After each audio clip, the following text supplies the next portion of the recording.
question, and I think I brought this up before in the past. Did the Attitude Era kind of ruin things? I remember at the time. It was the golden era. In ECW. It's not the golden era. Hulk Hogan was the golden Well, I era. mean, it's all, I'll go with that, yeah. Hulk Hogan was it's even called the golden era. Yeah, Actually, it's called it. The real golden era was the Gorgeous George era. And then okay. the second golden era was the Hulk Hogan era. Yeah. But I remember seeing that with ECW, and I loved ECW at the time. I loved it.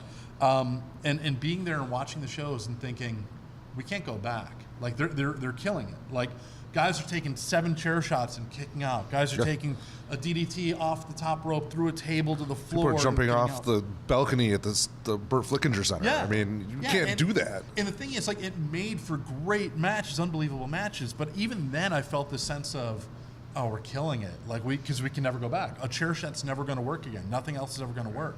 And yeah, I think that the way that briefly got around it was embracing submission wrestling. And that became something in the early 90s or late 90s, early 2000s, and so on. Everyone had a submission finisher too. They had their main finisher, but they had a submission.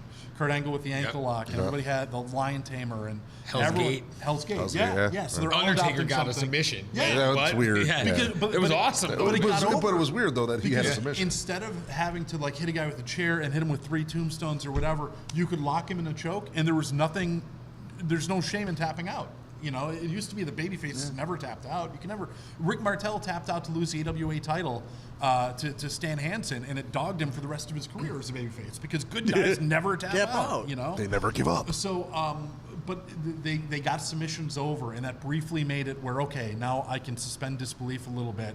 But that's kind of gone away a little bit now, and now it's Lucha Underground, crazy suicide dives, and whatever.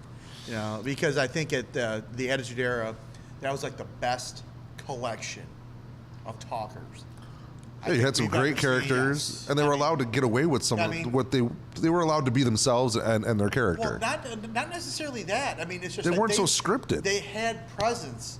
They had when you see Stone Cold Steve Austin came out, his character brought you in. But could you see Stone Cold today with the way the writing is for the WWE? It would never work. Not even the writing. They're on television. Yeah. They can't do what they did. But Being a no, here's Well, the it was thing. USA back then, and they were showing tits and screaming and That's the fingers and crazy stuff back thing. then. You think about what TV has become with like The Sopranos and everything, and Breaking Bad. television. Yes. Correct. Television, yes. But what I'm saying is, with what cause we always talk about them being a publicly traded company and all these other things, they don't want to do that anymore. No. True. You Yeah, know? they want to go the PG rate, but it's funny because they sold just as many toys back then as they do now. You know what I mean? It hasn't changed anything. No, but the TV ratings have Well, gone steadily down over the years. because the product has. But when you look at And there's also no competition. But when you go to, but when you saw a guy like The Rock and the way he would spitball, boom, boom, boom, boom, boom. Same thing with even Triple H back then. Yeah, but that's them shooting off the hip. I'm saying nowadays it's so scripted and they're told what to say. But if you don't believe your character, you're never going to get over. Right. Well, yeah, absolutely. But the way that they would do it, Oh yeah. it would be, it was like, one of the funniest episodes ever of SmackDown was Rockin' the Pie. Rockin' Pie, yeah.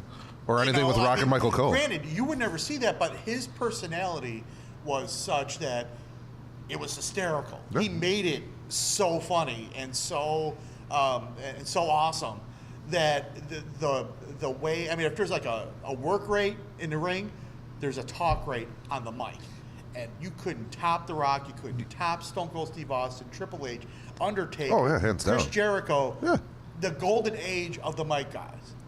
Do you miss it, Russ? Yeah. Is that the nostalgia you That's miss? what I'm waiting for. Is that the Where's nostalgia? Nostalgia, Russ. Come on, Russ. Nostalgia?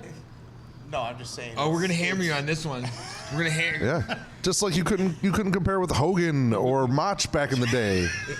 Oh, No, but Grappler X. why do I feel like I'm watching Cannonball but Run? it's like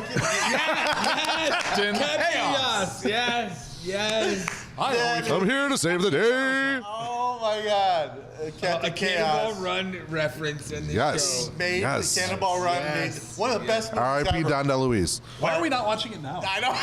I mean, we got the big screen behind us, so. But you know what, though?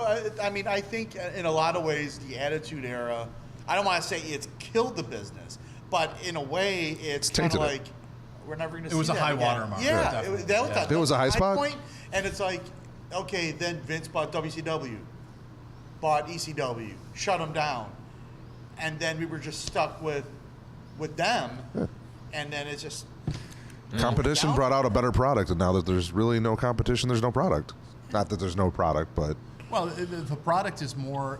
The audience is still there. The TV ratings have dropped, but there's more channels, and people are on Netflix. Netflix didn't exist. Right. Cell phones didn't exist back then. and you can't catch Yeah. the ratings on how many people are watching the network. Yep. Right, but the deal that they just made with Fox for the $2.5 billion, or whatever. Yeah, like 1 that. billion. Yeah, it's a They're more profitable as a company than they've ever been. The stock price is through the roof. It dipped a little bit with the Saudi Arabia thing with Crown Jewel, but like they are making more money and more profitable now than any other point in their history by far. Can you say that about money again?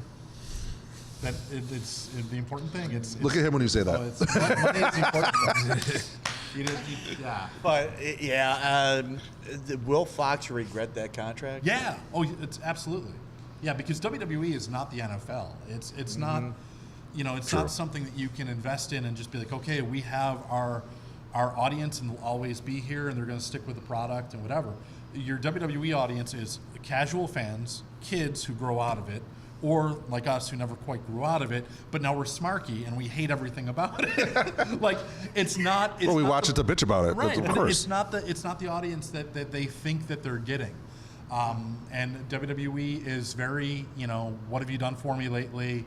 And it's very hot around WrestleMania season, and then it tends to drop off, especially if the writing's bad and you don't have a top star. And that's why you bring back the old guys, Russ. Yeah. There's nostalgia. Money and ratings. and over. Money and ratings. And with Crown Jewel, the main event was Triple H, Michaels against the Brothers of Destruction. 20 years ago, that would have been cool. I mean, it was a bad match, but at the end of the day, it still got the biggest pop of the night. It's still got the And that's what it biggest comes pop, down but to, it's because like- people want to see it. They could be in wheelchairs, and people will still turn in to see it because of who they are.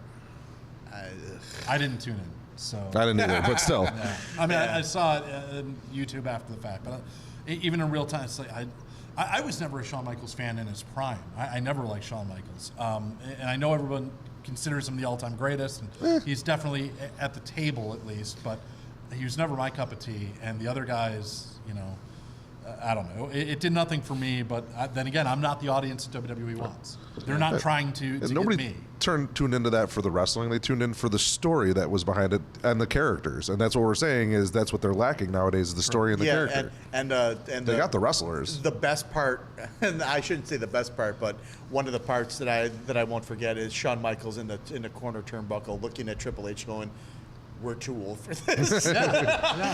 With his shaved head. With a shape. Some people look good bald. No. Did you look in the mirror? Yeah. Aw, I love you, Russ. But I got a beard. True story. That makes up for it. Yeah. Your hair's on your chin. I'm gonna say I have a beard too. But you got a little bit of hair. You look better with the mask. Yeah. God, somebody finally told me. Thank you. Do I get to say it? You've just been fisted?